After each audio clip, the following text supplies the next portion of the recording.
Yes, hello guys, and welcome to another video. Today we're going to be talking, as you can see on the thumbnail, some more questions for those who are trying to prepare to write the FIFA agent exam, which is coming up in some few months, and also for agents who want to keep learning to improve their knowledge. I'm Gaucho Brian. I'm a football agent, so I try to always read as much as possible to learn, because when I have a deal, I want to know everything concerning the deal.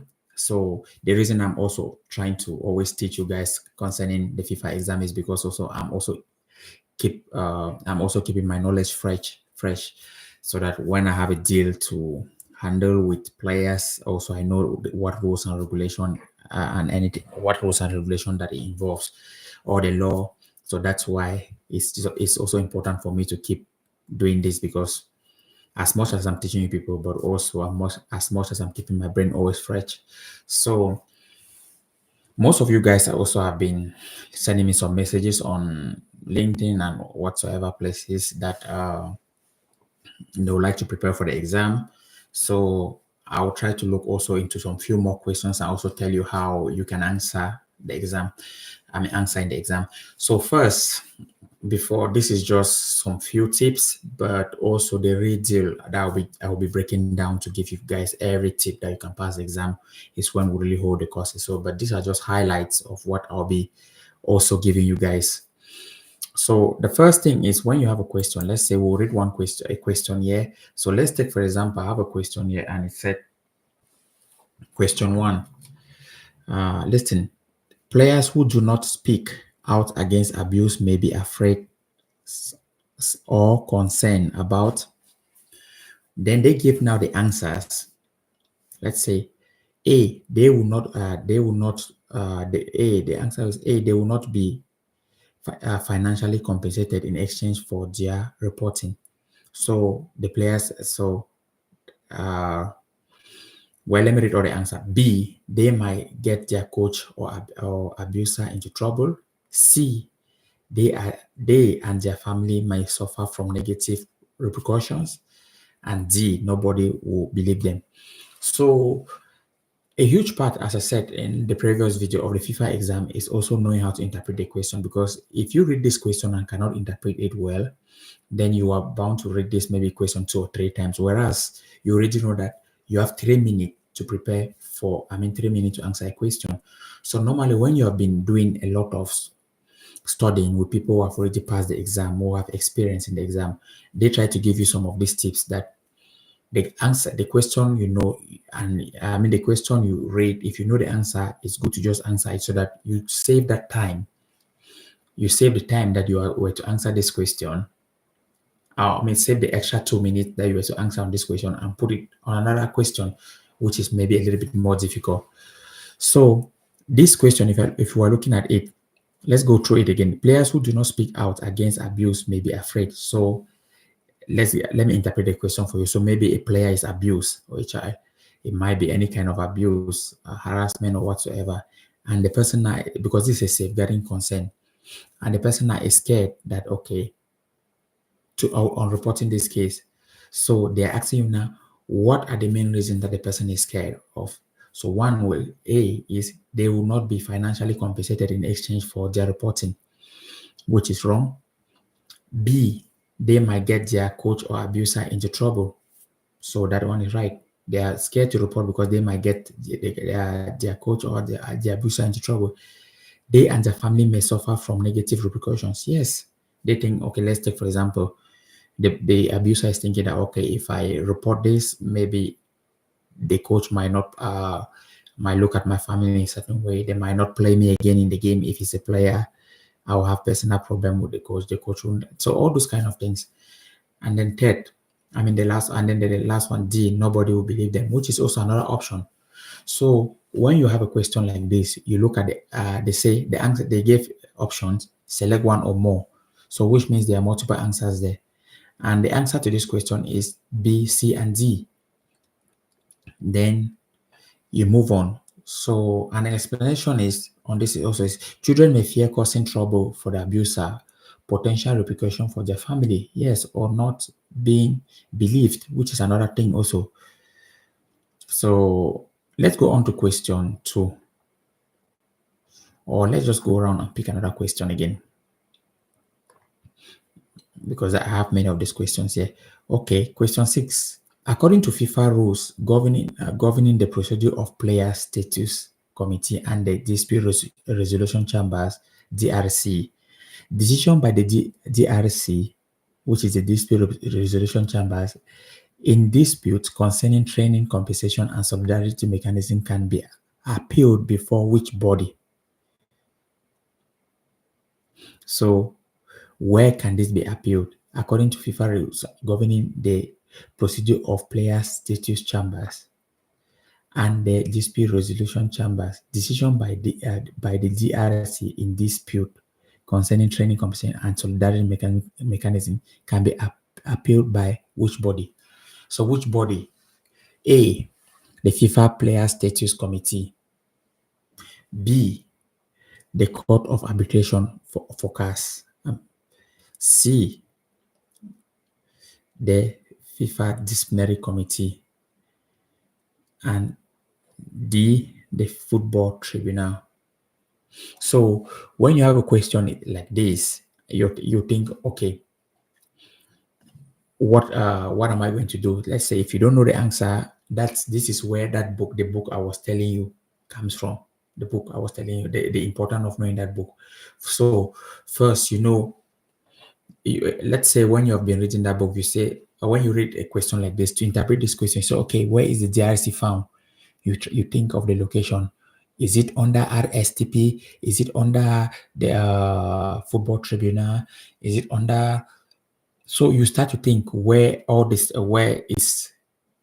the place found, the chapter found that you can find this. So if you have been reading the book, you go straight to that place and find the answer. So these are the little tricks that you have to know. Which the answer is B. Which the answer is B for this one. But you always have to try to find a lot of these details. If you don't know the answer, because it's an open book exam, you have to try to refer to the book refer to the book again. So let's look at question 7. Under the FIFA Football Agent Regulation, which of the following individuals is not considered a close relation of a football agent? So, who is not considered a close relation of a football agent? The agent's sister, the agent's stepbrother, the agent's father-in-law, the agent business partner. So, who of this is not considered a close relation? I can say, okay, this one, some of these questions are not tough, but the questions I was like getting also were those questions that Jesus were like, you have to read, let me say, a book, you have to read a lot of words, then before you come and interpret it. So everything becomes more difficult, because when you read something with that, let me say, huge, you need to go and read it again to digest it before you try to focus on the question, because on the answer, because some questions can be very bulky, but those questions are taking you to know, they just try to confuse you, because it's hard for them to always ask you a direct question. Of course, you can get few of them. So let's look at number 8. Okay, did we answer number 7? Okay, so the who was it? It's not a close relation. So the agent, they say the agent sister, the agent stepbrother, the agent business partner. Yeah. So explanation. Choose. Question 8. Question 8. There's another question. As per FIFA safeguard, where we have spoken about safeguard, I would like us to look a more tricky question. Under FIFA, okay, let's look at question 9. Under FIFA regulations, a football agent who has been sanctioned by a member association may select one or more. So let's say, according to FIFA regulation, if a football agent who has been sanctioned may do what? Okay, let's give A, appeal the sanction before FIFA appeal committee.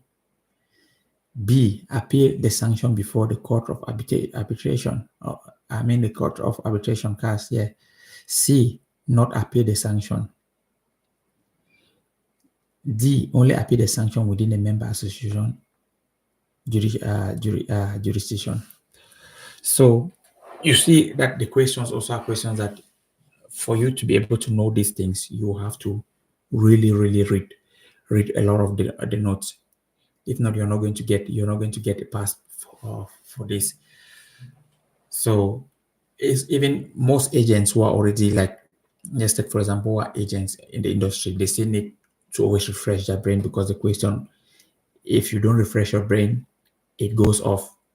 So answer here can be B or D. B or D.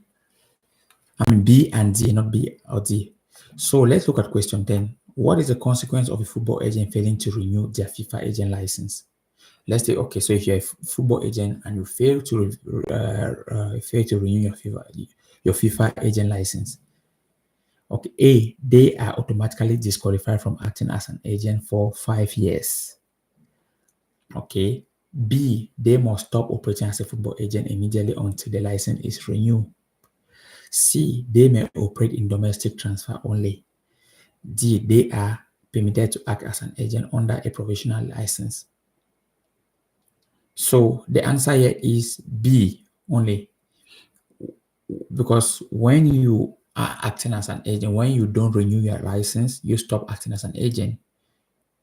Yeah. You are not permitted to act as an agent again.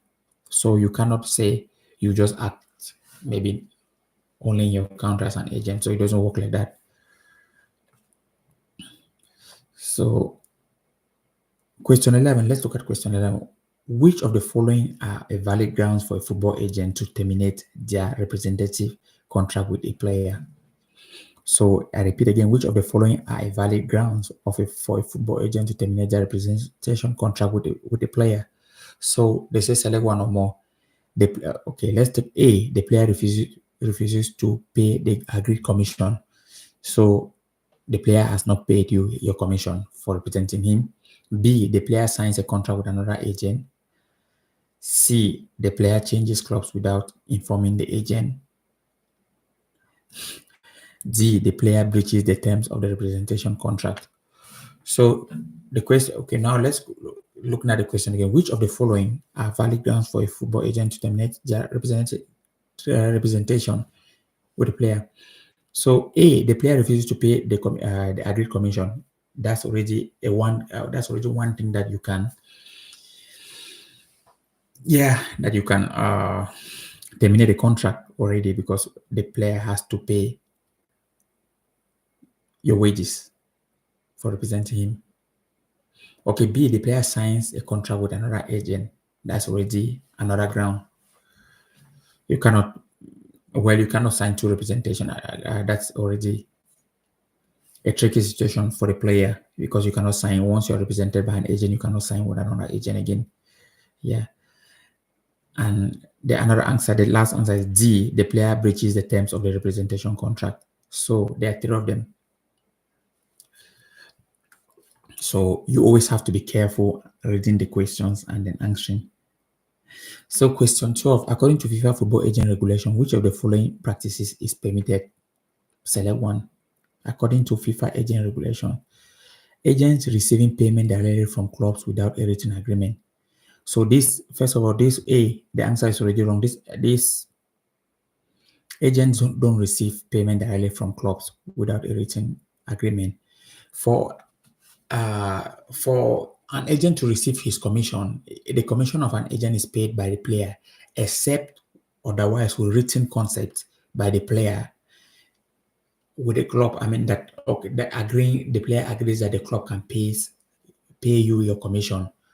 Yeah, thereby means when his salary comes to the club, when the club wants to pay his salary, they'll take out the agent own commission and send to the agent, because some players do like this, that they don't want to battle finance, the calculation and everything. So they just do that, for example, but there has to be a written agreement. So the answer A is wrong. because it cannot be agent receiving payment directly from clubs without a written agreement. No, there must be a written agreement. So, and the next one is B, clubs paying agents on behalf of players with the players' explicit consent. Yes, this is what we just spoke. Yes. So there has to be a consent. So B is correct. And then C, agents offering financial incentives to players for signing a representation contract. No. And D, agent representing a player and the opening club in the same transaction. No. You don't. Agents don't have dual representation now, except they must be. But most of it doesn't work anymore. Again, I think we had this case during the Mino Raiola and the late Mino Raiola and the Pogba's transfer. There was that he was representing Pogba and also representing the club. So for that transfer, that's why he got a lot of money for that. So I think that transfer, those kind of deals doesn't work again any longer. But anyway, so let's look also at another question. Just a moment. Let's look at question 13 to 20. But we'll just pick few and go. Okay, question 13 is, under the FIFA Football Agent Regulation, which of the following constitute a conflict of interest? So, which of the following constitute a conflict of interest under Football Agent Regulation? Representing both the player and the hiring club in the same transaction. Yes, this can represent a conflict of interest. Yes, because you cannot represent both the player and the hiring club. You're bound to have an interest there. So then B, representing the selling club and the hiring club in a transfer. Same. Also, there's a conflict constitute a conflict of interest. And C, representing a player in one transaction and hiring club in another unrelated transaction. So there's no conflict of interest here because these are two separate deals. D, representing two players competing for same position in a club. Yes, you can have you can have also conflict of interest there. So the answer is A, B, and D. So I'm only answering this because I've been reading this. So don't think it's hard because I've been reading this a lot and each time. Imagine before me coming here to talk to you people, I do LinkedIn videos, I do Instagram videos, I do YouTube videos. So on why posting these things also, I also do research on the book, try to also keep my brain fresh. I open the platform sometimes to also, not sometimes, most of the time to also try to check my the CPD program, continual development program that FIFA gives. So most of the things, so my brain is fresh on this. So these things you have to be in it to be able to answer the way I'm talking. I am answering like this. So don't just feel it's easy because most people have always gone into the exam. I remember talking to a friend, and when he said he answered the mock questions, and when he went to the exam, he had just one. He failed. He had just one. The reason he said so that the mock questions were quite different from the exam, which is true. The mock questions are always easy, and when you arrive at the exam, they make it a little bit trickish. And also because you have to do time management, you answer the mock questions at a relaxation time. But when you are in the exam, because you know if you don't finish on time here, you're failed. You start having the pressure. So those are the things that when I'll be teaching you guys also the time management, how to manage your time, how to answer every question strictly in 3 minutes, all those little tips that you can get. These are the things that I'll be teaching you guys. So for some of you guys who have not yet registered or joined, send me an email, then I'll send you the registration page. Send me an email on the email from the first video, but I'll still drop the email on this video. So let's go question 14. Which of the following document must a football agent retain as part of their record under FIFA regulations? Okay, so copies of representative contract, bank statement showing payment transaction, proof of completing continuous professional development.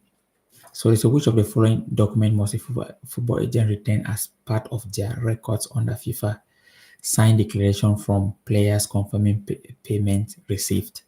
So this one, I think, okay, for those of you, just as I've read this question, if you have been listening to this video, between A, B, and C, D, try to drop your answer, which is A, B, or C, D.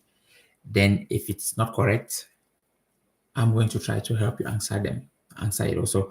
But you don't need to do that because I'm going to help you. If you don't know anything, I'm going to still help you. But this is just like to see how preparing you are for those who have been preparing.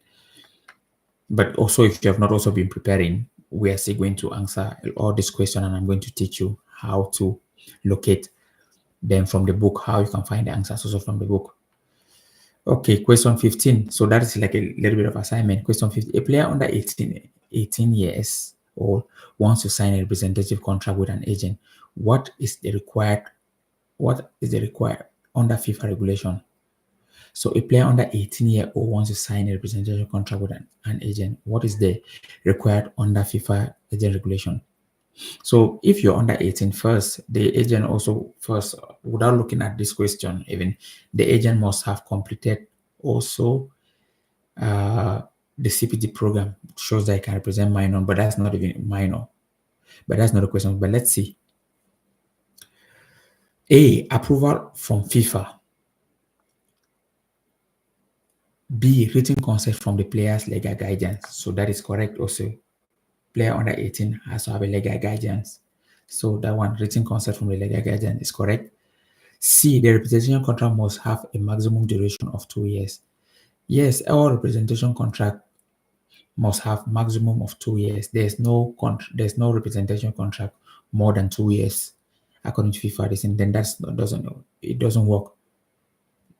So when you're signing a representation contract, what is representation contract? Where people might mislead this into as like you signing a contract with a club. No, a representation contract is what the paper your agent sends to you that you sign.